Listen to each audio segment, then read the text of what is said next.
Hey there, I'm Dave Paulides from the Canine Missing Project. This is my YouTube channel and I welcome you.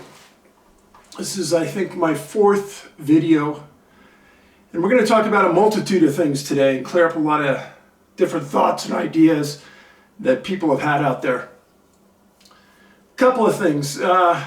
This is my only YouTube channel. I'm not associated with any others. There's a lot of rumors going around that I am, but I am not. This is it. Sorry.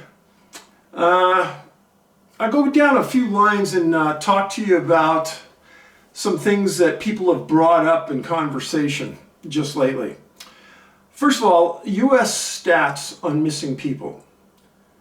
They're very, very misinterpreted. The FBI comes out with those stats. Here's an example. Every time somebody runs away from home and the parents call the police, they come out and take a report as a missing person. That person comes back the next day. That's one missing person case. Person runs away 20 times in a year, comes back 20 times. That's 20 missing person cases. And that's how the stats kept. The cases we're talking about are less than 0.5% of that average and that number. I know the numbers, hundreds of thousands, don't be bothered by it. It's not true. 99.99% of those people come back. It's not part of that mysterious kind of case that we look at here.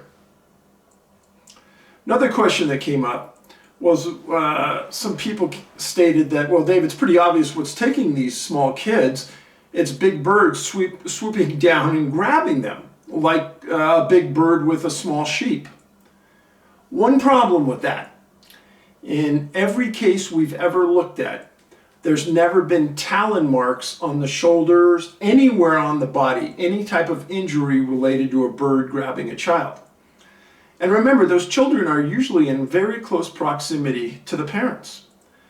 If a big bird swooped down and grabbed one of those kids, the talon marks going into them, they would be screaming their head off. It would be super painful.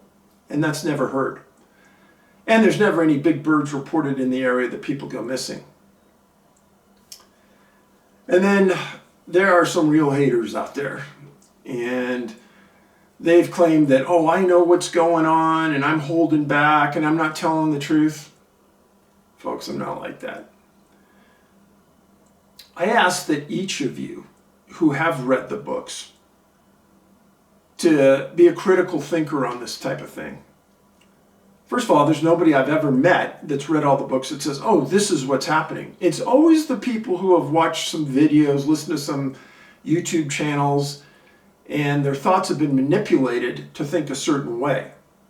Because the people that have read the books have a full understanding of what's happening. And I'm not pushing you to go out and buy the books. Go to your library and read them. But read them. Don't come to an opinion without a full knowledge of the topic. That's all I'm asking. The other thing is, I am a person who despises rude people. And I went through the comments section on a couple of the past YouTubes. I can't believe what people write. And if you're going to be rude on my channel, you're gone. I don't have any use for you.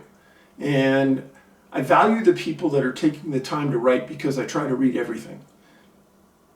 And I care about that. And you're not going to get pushed away or bullied by people on my channel. If you want to go be a bully, go somewhere else. I don't have time for it. I don't respect you. And that's not a way to win friends and influence people. That's all I'll say about that. Again, a lot of people have asked me about the Dave Paulides podcast. I don't have a podcast. That's a fraud. Don't listen to it. You can go ahead and put your comments up there that it is a fraud. I do have a Facebook page. I have my big Canine Missing Project logo on it. I have about 4,700 friends. There's a person out there that also claims to be Dave Paulides. And I found out that it's somebody who's posting from Vietnam and selling missing 411 t-shirts. I wrote to Facebook and I sent them our trademark on missing 411 and I asked them to take it down. They said they wouldn't. kind of mystical, but it's still there. But don't be don't be challenged by that. There's also a couple others out there that are using missing 411 and stuff. They're frauds as well. Sorry about that. Then I've noticed that a lot of people who have just become knowledgeable about myself and this topic, they seem to migrate towards the East and Western books, Missing 411 East or Missing 411 West. My guess is they're going to Amazon and they're seeing that those two books have the greatest number of reviews. Well, that's deceiving. Because when I first started to publish my books, I was on a space called CreateSpace. CreateSpace was owned by Amazon. Every time you published a book, it immediately went on to Amazon, and I immediately took it down. Well, those books are the oldest books, and at the beginning, people were buying them before we understood to take them down, and they got a lot of reviews. Most of my books don't even go on Amazon now. So just because it has a lot of reviews doesn't mean anything. All of the books that I've written have been 4.5, 5 stars, and I've been very fortunate, and I thank you for helping me out and giving me good reviews. So thank you. But don't be deceived by that. The books weren't written in any specific order. They mainly came around as the research evolved, but they can be read in any order. So, hope that's clear. As I've been reading the comments on these YouTube pages, it's obvious that 90% of them didn't evolve from reading my books. They evolved from probably listening to other people's podcasts who are pushing an agenda. Namely, probably a cryptid podcast. And I bring this up because it seems like cryptids are a pushed point. And if you read the books, you'd understand that really isn't what this is about. Now, there are a small percentage of cases I can understand, but not the general mass. It's almost as though some people are trying to take control of the page with these thoughts. If you're listening to somebody else's podcast, be that critical thinker. If they say, oh, there was this campsite and it was all torn to shreds and it was in this state, blah, blah, blah. If they're not saying an exact location, a date, a law enforcement report, don't believe it. If they have somebody coming on their show and they're claiming they saw, did, observe something, and they're not giving it a name, I'm not going to believe it. I'm sorry. Now people say, well, people who see strange things don't want to say who they are. I've never had that problem. In fact, if you read my first 2 books, everything that people saw was in an affidavit, and they swore to it. And I took a picture of them, and it was in the books. I've never had a problem getting people's names. Now, if you're trying to get people to come to your site, then you want the most outlandish, strangest, oddest story, and that'll pull people in. And that's usually hard to come to if you're using real names and dates and things. So what they tend to do is they put these stories up without names, locations, dates, law enforcement reports. They just either don't want to do the work or it never really happened. So again, be a critical thinker. Now, big response from the mailbag. Thank you. And let's go there. I want to read you a few of the really, really good ones that came in this week. I've been sitting on an article that was in an old Fortean magazine, Fortean, and it's called Dizzy Day at March Hare Lake. It says, one day in 2004, I was walking out in Algonquin Park, Ontario, Canada, with my partner, who was, for the sake of her privacy, I shall call her Lisa. We were walking the Mitzi Lake Trail, a 7-mile walk through the forest and wetlands, which is designed to bring you in proximity to some of the local wildlife. These shorter trails in Algonquin are easy to follow. Every few meters, there is a blue disc nailed to a tree that shows you the way, and you can keep on the path.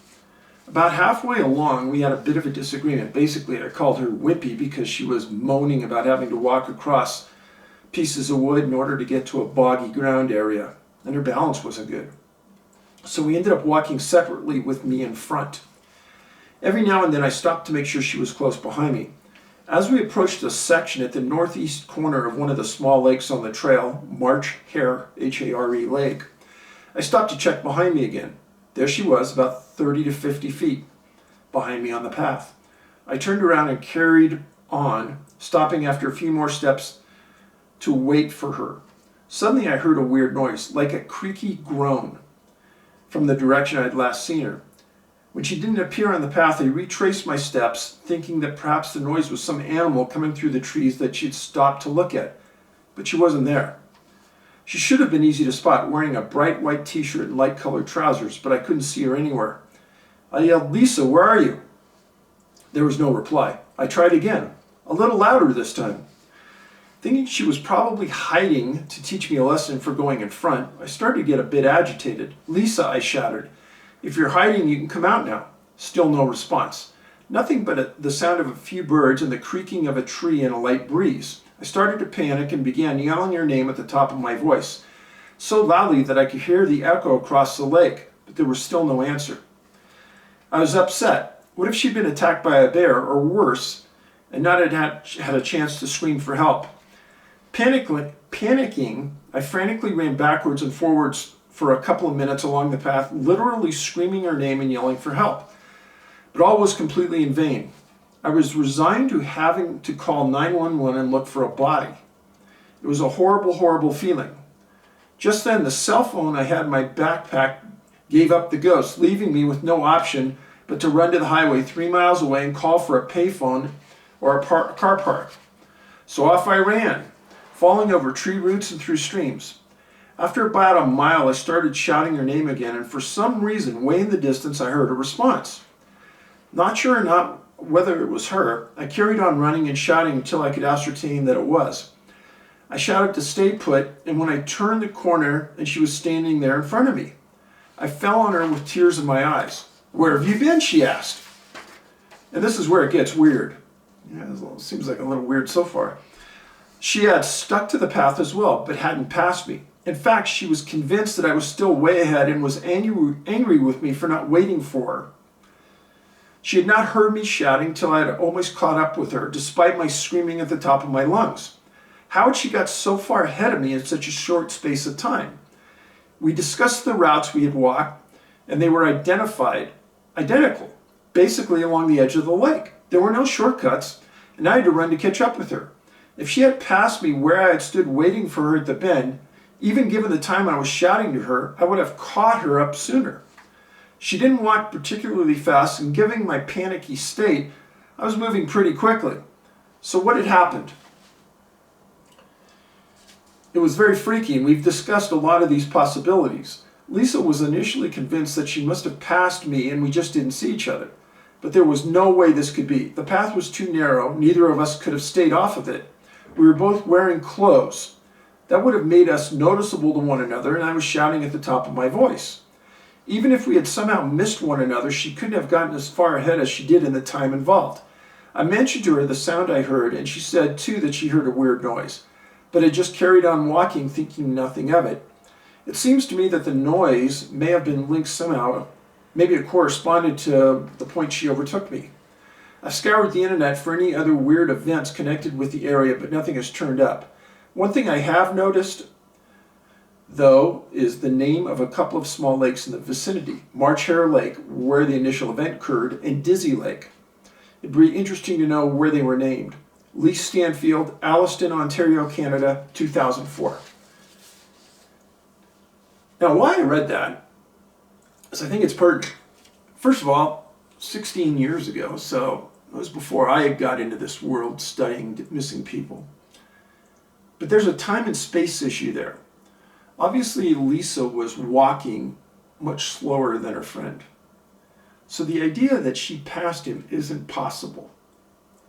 Now, how did she get that far in front of him? That's a good question. And it's something you have to think about because it's relevant to the general discussion of missing 411. I know a lot of people say, oh, it's got to be this, it's got to be that. Well, that's time and space. Time and space is a lot different than, say, some kind of animal or some kind of cryptid. So I want you to keep that in the back of your mind while you're thinking about this. Now to the mail. It says, Dear Dave, I hope you're well. My name is Diane, and I wanted to share my experience, if only to be able to tell someone about who it was and what actually happened if you'll listen. In 2012, my sister and I lived in a trailer in a small trailer park with our father in Summit Grove, Indiana. It's a tiny town next to a river surrounded by woods. Stop right here. Next to a river. Many of these cases happen next to a body of water. And if you pay attention to that, I think you'll be surprised many times. And a lot of camping and fishing goes on in this area. My father's side of the family lives in close proximity to one another and are Native American in heritage. They love nature and they live close to it. And we've camped and fished a lot when I was a child. I remember one camping trip where I heard something moving around my tent in the middle of the night. Something big and breathing heavily that slid against the fabric of the tent. It was so scary, and from that moment on I didn't camp much, especially not in Montezuma. My sister and Mary and I were 19 at the time of this story. I wish to tell that took place in 2012. One day Mary spotted something strange outside our bedroom window. She described something transparent moving in the side yard. Something very much like the creature from the movie Predator. I didn't pay much mind to her claim, and though she was adamant she had seen something, I figured she just saw a reflection off the glass. You know, that's a typical response to something that's unusual that you really can't reconcile.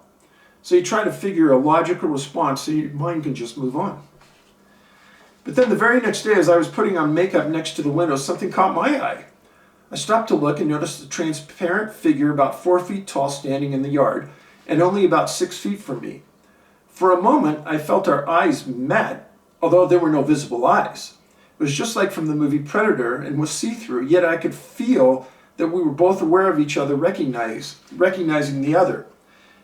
It put its hands to its head area, if that's what they were anyway, small blobs of some sort, and zigzagged across the vacant lots and yards in less than a second to disappear behind a faraway trailer near an alley. And I mean less than a second it traveled that length of 3 houses. It was as if it was a ping pong ball bouncing back and forth to get away from me. It was so bizarre and frightening at the same time. I'm 28 now, and I often wonder why it was there and why it came back a second day to do the same thing in the same window. Maybe it never did leave and we just couldn't see it. Maybe it's still there now, I don't know. We moved not long ago after the sighting, and I've never wanted to go back. I hope the story helps in some way, or at least adds on to similar cases. I remember hearing an interview with you describing a similar sighting a few years back, and it was the first time I'd ever felt like my sister and I weren't the ones, or the only ones who had seen something like that.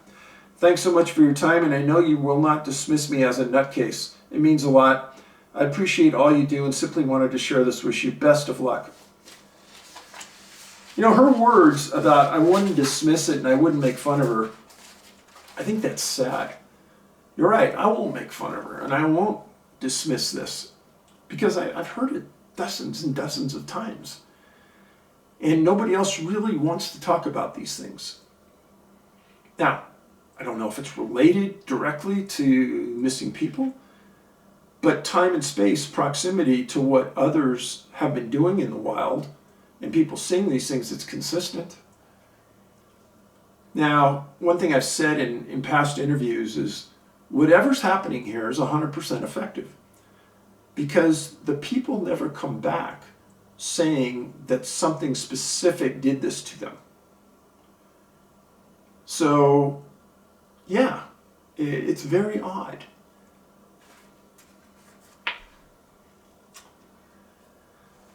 So another story. It's from a pizza delivery man. I had a job delivering pizza when I was younger. I was delivering to a nice lady, and then she was a regular on my route that I'd gotten to know after delivering frequently. She was a respectable mid-50s lady that worked at a local hospital as a registered nurse. As I turned onto a road that one night, which only has 4 houses and is about a half-mile long, I noticed someone standing in the road. I didn't think anything of it at first. As I came closer and to a full stop, I realized it was my customer wearing her nightgown. I got out of the car, and as I approached her with the delivery, I said, "How are you doing, Miss So-and-so?" She didn't respond. She didn't flinch, not anything. I then looked to the sky to see why she was looking up, and there was an orange glowing ball of light. I still didn't think much of it. I then said again, "Miss So-and-so, I have your pizza." Still no response. She seemed glued to this orange glow in the sky. I touched her on the arm to get her attention, and she literally shook when I touched her. She then looked at me with a terrified appearance and asked, "What is that?" as she pointed to the glowing round object. I then directed all of my attention to the ball of light. I listened and heard nothing. It was not moving. It appeared to pulse slightly dimmer and brighter. I observed it for roughly 15 seconds and then told her I have no idea what it is. She then told me she was sitting in her house and had noticed the light outside and figured it was me pulling up, so she went to the door. When she opened the door, she noticed no car, but that same ball of light was in the cleared lot across the street. She said she went outside to observe it, and as she was walking down her driveway to get a closer look, it shot up in the sky about 100 yards extremely fast. After hearing that, I then focused my attention back on it. I was mesmerized. I then got my 6D Maglite flashlight I used to find addresses at night and shined it on it, hopefully illuminating something. As soon as I turned it on, pointing it in the direction, it shot off like a bullet higher and higher and was out of sight in roughly 2 seconds. That terrified me, knowing that no drone or plane or helicopter would be able to do that in that amount of time. That day changed my life and beliefs after I came home and started doing research to see what could have done this. The next time I delivered it to her, it was awkward. I asked if she had ever figured out what the light was, and the only thing she said was, "Let's not talk about that day. I've been trying to forget what happened." She was clearly upset. I told her I'm sorry. She said, "It's okay. I understand your curiosity. But as for me in my older age, I would rather not change things I believe." She didn't need to elaborate. I understood exactly what she was saying. Thanks for listening.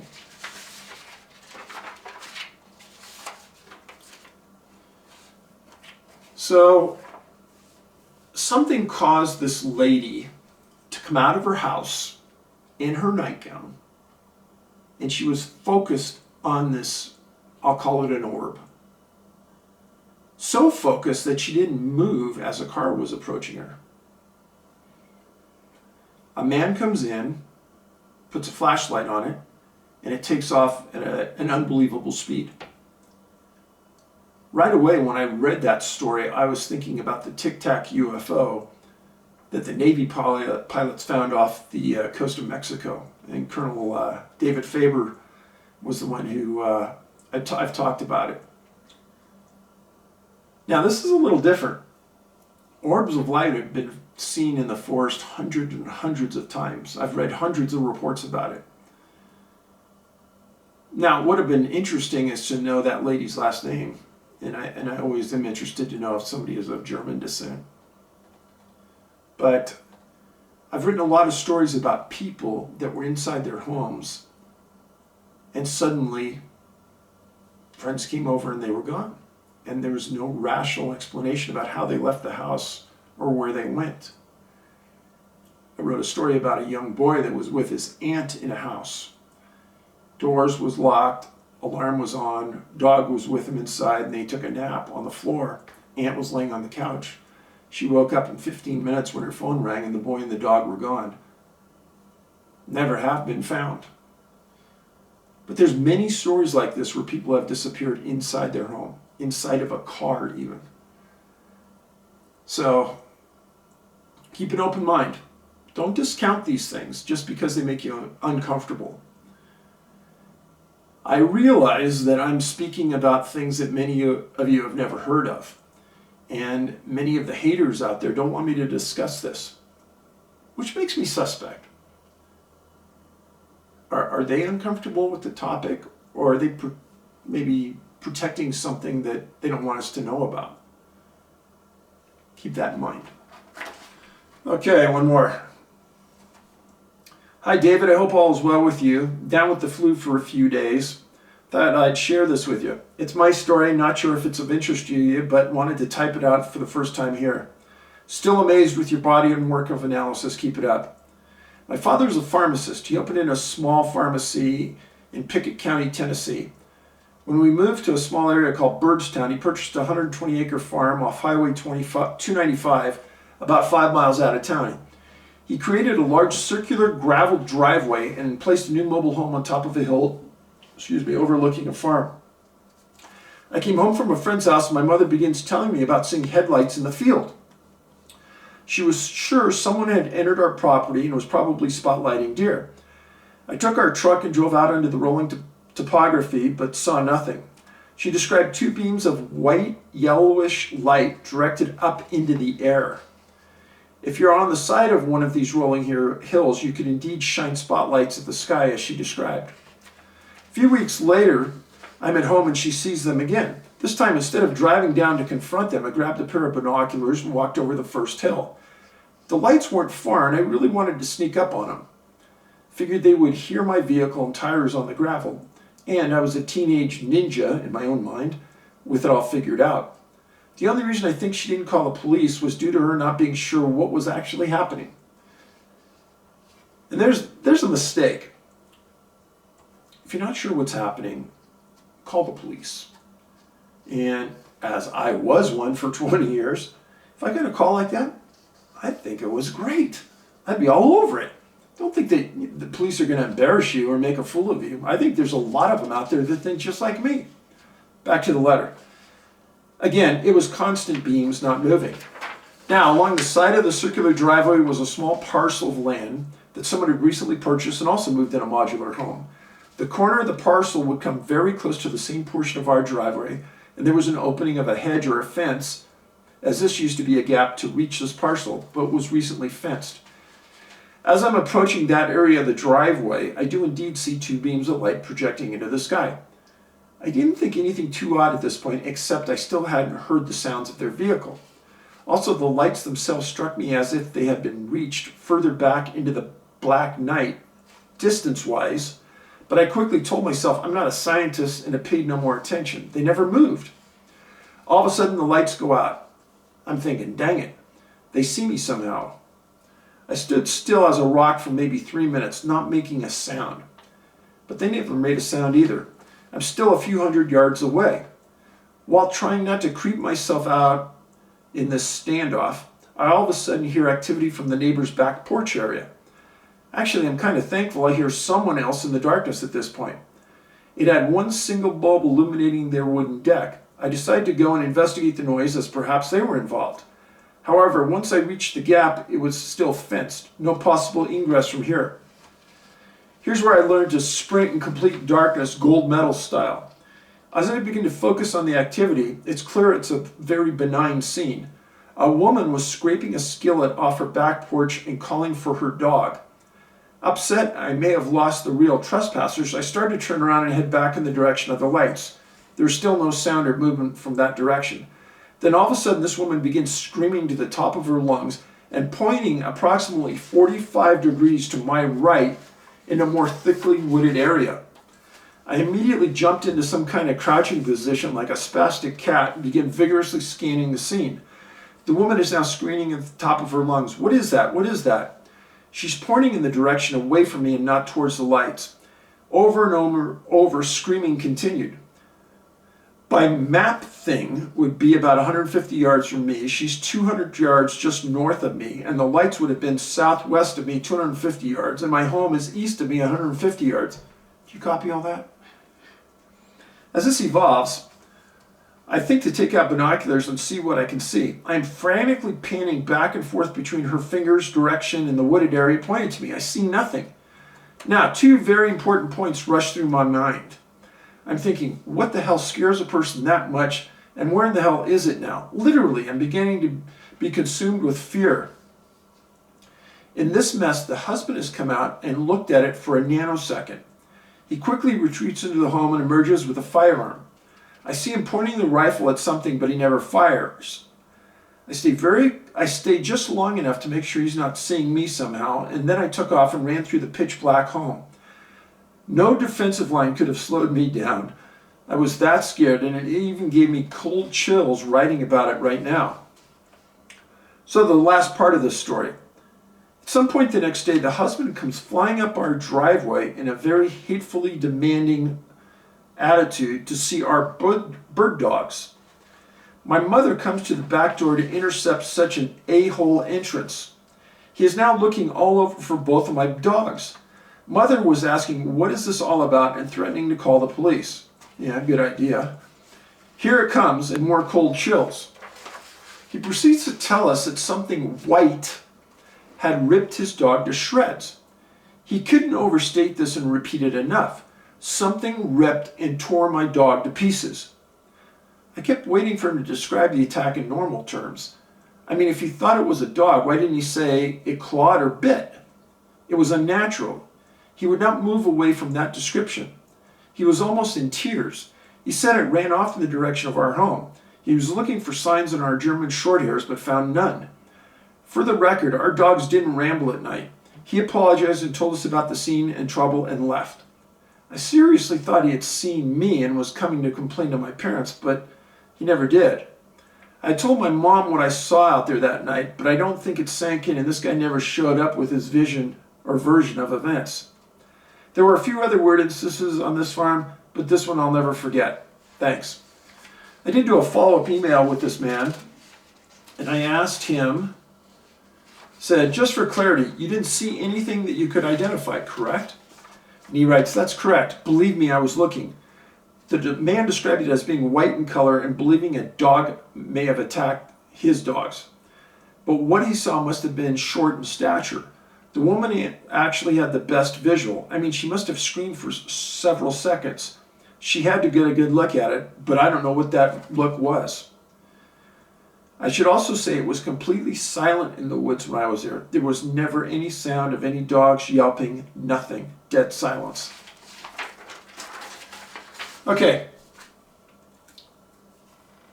So we have an attack, we have lights in the woods, and nothing can be adequately described.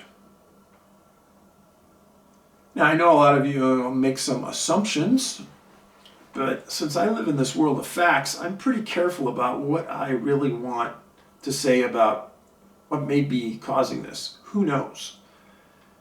I don't know, but I think it's weird. It's one of those things that happens in the woods nobody wants to talk about. Now, along these lines, I want to talk about a few cases. And people have asked me in the emails and in the notes on the videos, Dave, is there any time that there's a double disappearance? And that's a good question, because what do you mean by a double disappearance? Do you mean two people in the same family? Do you mean two people at the same time? Do you mean two people from the same location? It can be interpreted a lot of different ways. I'm going to tell you about a case that I wrote about, and it's always in the back of my mind. Let's start off with June 4th, 1999 in Wasilla, Alaska. And Michael Palmer was 15 years old. His dad was a commercial fisherman. His brother was 10 years older than he was. And they lived in the home with the mom, and the mom worked in a hospital. Well, on that night in June, she said that Michael was a really, really good kid. And he was trustworthy. And he asked to go to a graduation party. A friend gave him a ride about 9 miles away to the party. And he called his mom and said he was going to be late. She said that was fine. And the friends decided that they were going to ride bikes home the 9 miles at 3 in the morning. So Michael was last in line on the bikes, and he was kind of going slow, they said. Well, they got to a 7-Eleven, they turned around, and he wasn't there. Well, they thought maybe he rode by and went home, so everyone went home. 11 o'clock the next day, Mom wakes up, Michael's around, she starts calling the friends. Nobody had seen him. Remember, last in line. Let me stop the story there for a minute. A guy wrote a story in the Huffington Post titled Last in Line. It was about my work. And what it was essentially, don't be last in line. Pay attention to that. So Mom starts calling the police. Police get involved. They start searching. They call in divers. Divers start looking in the Little Sistina River, which is next to where they were riding their bikes. And in a portion of the river, they find Michael's bike. So they start searching everywhere, both sides. So on the other side of the river from where they were riding the bikes, there's a small airport. And on the other side of the airport, en route to hundreds of miles of nothing but wilderness, are Michael's two shoes right next to each other, like they were placed there. And one of the shoes, the shoelaces was untied, and one of the shoes, the shoelaces were not tied, or were not untied. Massive search. Michael Palmer was never found. Where did he go? What happened to him? All good questions. It bothered the family a lot. Now let's fast forward 11 years. His brother, Charles, the date's April 10th, 2010, and it was 11 years after the brother disappeared. And Charles is out with family and friends riding snowmobiles, and they're going to a cabin. And as the group of 4 on snowmobiles are riding to the cabin, it starts snowing real hard. Well, Charles was last in line, and the people remember turning around and seeing Charles take an abrupt turn, and he takes off going someplace else. But there's tracks in the snow. He knows exactly where to go. Everyone has their lights on, and he was an experienced guy, knew the outdoors real well. Nobody really thought much about it. Later that night, he didn't show up. People went out looking, couldn't find him. Alaska State Troopers were called. So the troopers come out, and they end up finding a snowmobile 11 miles away, abandoned, with no tracks around it. Remember that. And this started a massive search. And the search was organized by the state troopers, but also the local Wasilla Fire Department took a big role. And Ken Farina was the fire chief, and he was interviewed multiple times about the progress or lack of on the search. And they said, "What's your best theory about what happened to Charles?" And with a dead straight face, he said, "Alien abduction." And they said, "No, come on, really?" He goes, "That's the only thing that fits." So there's no tracks, nothing that would cause him to turn like that. We brought canines in, we brought everything in. We've waited for the snow to melt. It's now summertime. We brought in cadaver dogs, nothing. So that's 2 brothers in 11 years from the same family, disappeared under highly unusual circumstances. Very strange. So, why did I tell you about Charles' case? Because fire officers and police officers, they don't kid around. And very rarely do you get that moment of complete honesty from a fire or police officer. When a fire chief says something like that, I was stunned when I read it. But now with that same theme, my latest book, Missing 411 Canada, wrote a story about a man named Leo Gaspard. July 31st, 1950, when he was 60 years old. Leo was a prospector, and he was looking for gold in an upper Pitt River lake. And he was very, very organized. And a friend, an acquaintance that he had paid to fly him in there with several pounds of supplies to last him through the summer. The guy said, yeah, Leo was one of the most organized, squared away people he had ever met, and that was the reason he was willing to fly him into this area. Now, this area of Pitt River Lake had a history of 20 prospectors in the previous 50 years that have vanished in there, never been found. And Leo disappeared. So the pilot gets hold of the RCMP, and they sent 2 RCMP officers in there for 2 weeks, searched, never found him. None of those 20 prospectors have ever been found. Now, what's interesting is I did some research. February 21st, 1943, in the Milwaukee Sentinel, there was a story about Pitt Lake and that upper region of Pitt Lake. And it stated that people have reported seeing lights in the sky in the area where these people have disappeared, and they described them as strange lights. So think about this.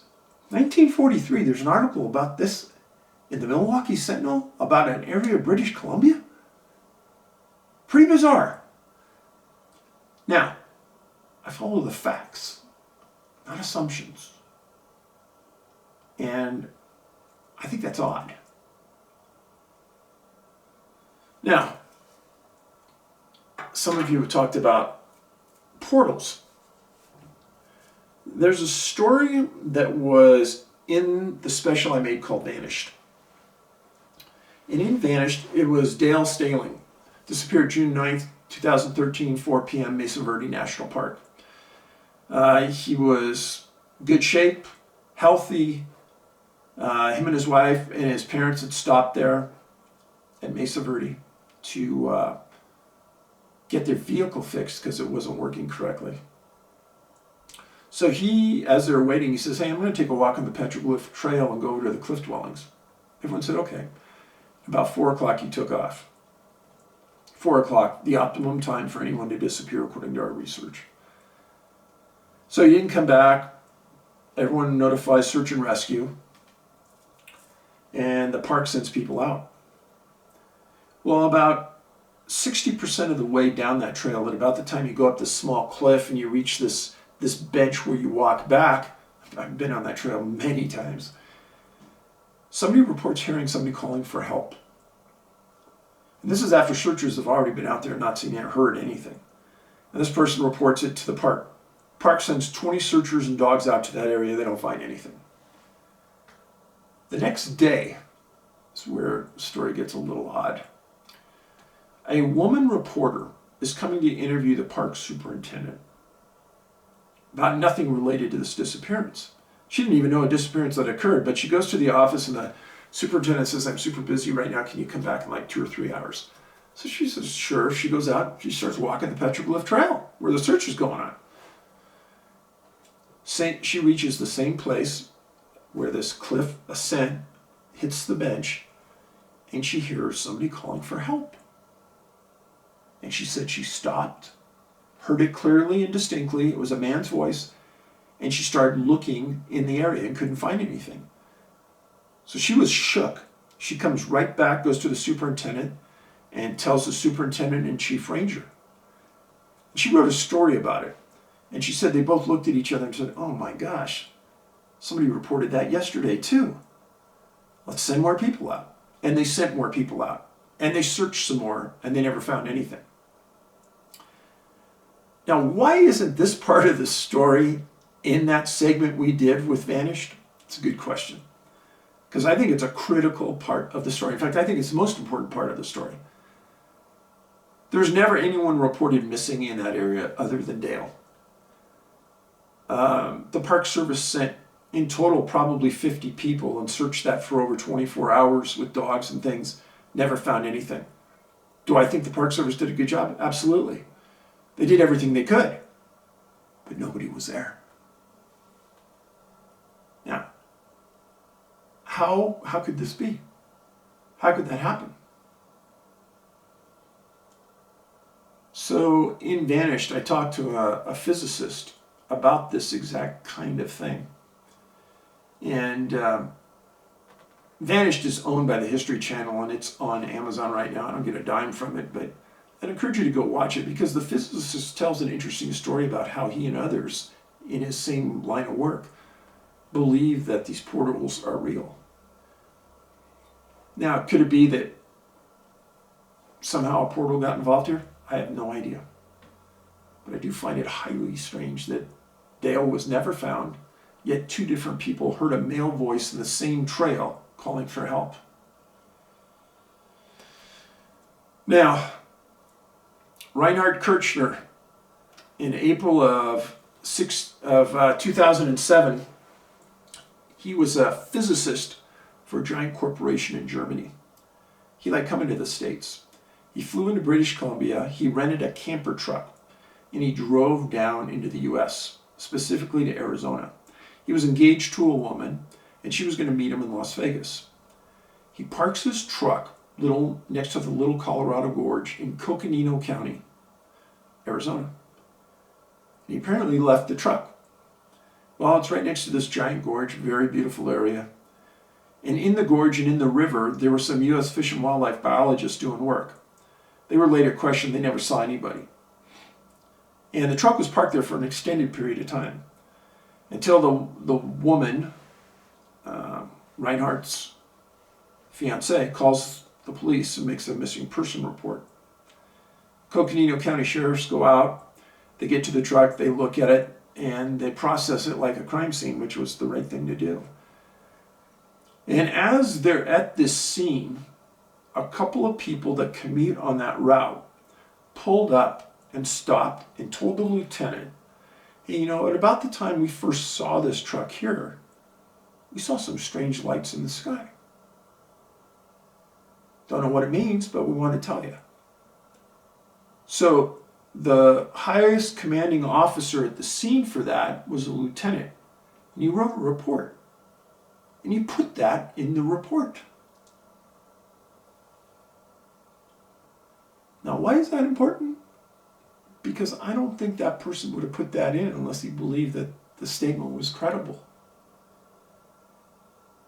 So keep that thought. Reinhard Kerchner, physicist, lights in the sky, never found. Let's talk about another case.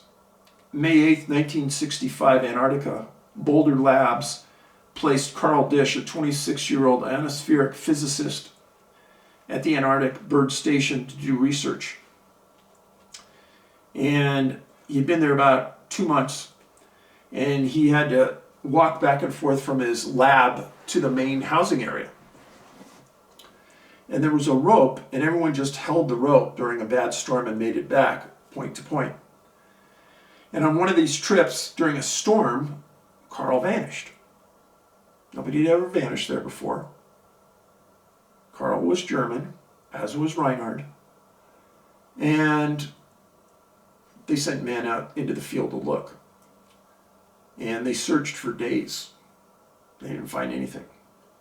Now, since this first happened, the ice in the area around the bird station has receded greatly. They never found a body. But John Keel, a real famous author, had written about this disappearance. And he had interviewed people at the ice station. And they said at about the time that Carl disappeared, there were strange lights in the sky. And Keel wrote about this. They had also heard strange sounds in the area. Also, just after Carl disappeared, there was a dog that was part of the ice station, friendly dog that everyone took care of. Carl was closest to the dog. And what's really odd is that days after Carl disappeared, the dog disappeared.